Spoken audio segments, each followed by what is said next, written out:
Commander Liana Hale had been humiliated before, but never like this. The echo of the Admiral's voice still hung in the air like a thunderclap, bouncing off hangar walls and rattling the silence of every mechanic, tech, and junior officer who had stopped to stare at her. "Commander Hale," Admiral Rourke barked, "you are not authorized to land here. Gather your things and get off my base." Immediately, no one moved, no one breathed. They all just watched her, this small, unreadable woman in a flight suit scraped with desert dust, standing alone in the middle of the runway. Liana didn't argue, she didn't defend herself, she simply looked down at her gloves, peeling one off slowly, almost gently, as if removing armor that had been worn too long. She didn't expect anyone to believe her. She didn't expect welcome, but she also didn't expect this. What she didn't know, what none of them knew, was that within minutes, the entire base would fall silent. The SEALs, the toughest men on that stretch of coast, would line up and salute her. And the Admiral who had screamed at her, would freeze like he'd seen a ghost. All because of one call sign. Her arrival wasn't planned. Liana Hale hadn't intended to land on Falcon Ridge Base. Her F-22 was limping, bleeding fuel from a hit she'd taken escorting a humanitarian convoy across unstable territory. The nearest airstrip had gone dark, so she diverted, and this was the closest safe landing zone. Or so she thought. She taxied in, canopy lifting to the sound of shouting. Admiral Rourke stormed across the tarmac. "This is an elite joint operations base," he snapped. "We don't accept rogue pilots who break formation, disobey protocol, and land without clearance." His words stabbed. Rogue pilot, break formation, if only he knew the truth. Liana said nothing. Silence was easier than explaining a mission she still saw when she closed her eyes, flames in the sky, 3 aircraft down, and her desperately trying to drag wounded pilots home. Silence was easier than admitting the guilt she woke with every morning. But her quietness only infuriated him more. "I don't care what unit you claim you're from," Rourke continued. "Pack your gear and leave. This base is not a charity for washed-up flyers." Washed up, that one stung, not for her, she'd heard worse, but for the memory of the pilots she'd lost. She inhaled deeply, forcing steady calm through her ribs. "Yes, sir." The words were simple, heavy, final. Then she turned to leave. The SEALs entered the hangar. Before she could take 3 steps, the hangar door rumbled open. A full SEAL unit marched in, tired, sand-coated, but unmistakably disciplined. Their commander, Captain Briggs, was a tall, rough-edged man whose presence felt carved from iron. He was mid-sentence, briefing his team, when he caught sight of the Admiral, and then of Liana. He stopped walking. Every SEAL behind him stopped too. Briggs blinked once, twice. His breath hitched. Is that her?" One of the younger SEALs whispered behind him. Briggs didn't answer. He stepped forward. Admiral Rourke noticed the shift. "Captain Briggs," he snapped, "good. You're back. I need security to escort this unregistered pilot off." Briggs didn't hear him. He was already moving, straight toward Liana. When he reached her, he didn't shout. He didn't question. He stood stiff, and saluted. Hard, sharp, respectfully. The entire hangar froze. Then the SEALs behind him, every single one, snapped into formation and saluted her, eyes forward, jaws tight. Liana's breath caught. "No," she whispered, shaking her head.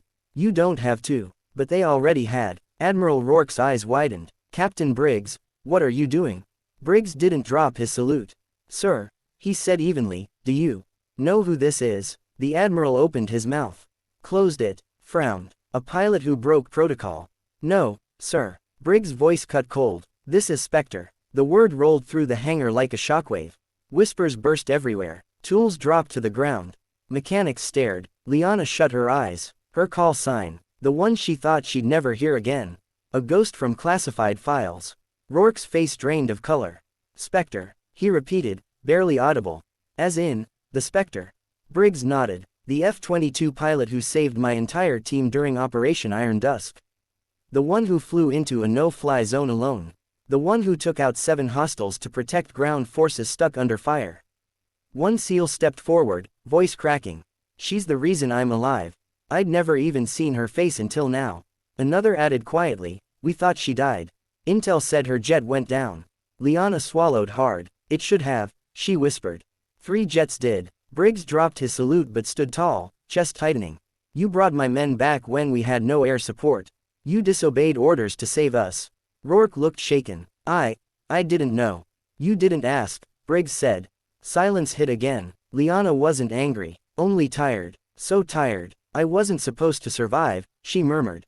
That's why I didn't want anyone to know I landed. I just needed fuel, that's all. But the SEALs weren't letting her shrink back into the shadows she preferred. You saved us, Briggs said firmly. Now let us return the honor. The truth behind her pain. The Admiral attempted to recover his authority. Commander Hale, why were you flying without escort? Why divert here at all?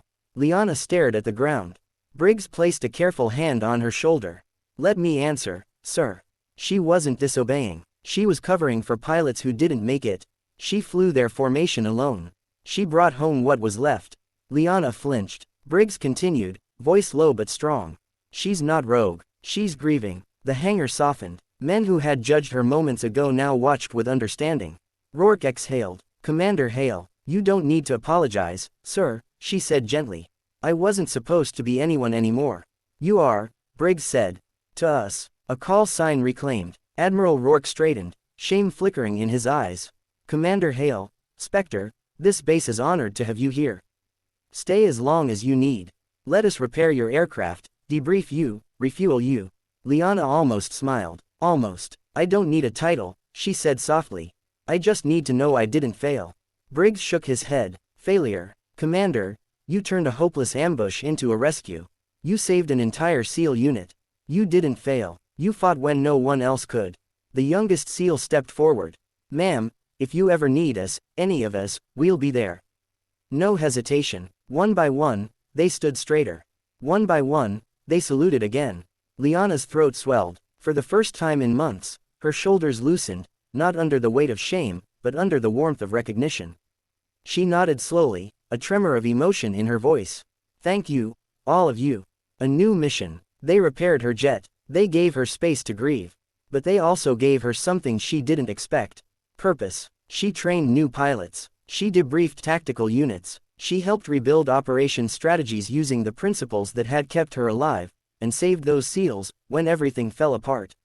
And when she walked across the base, heads turned not out of judgment, but respect.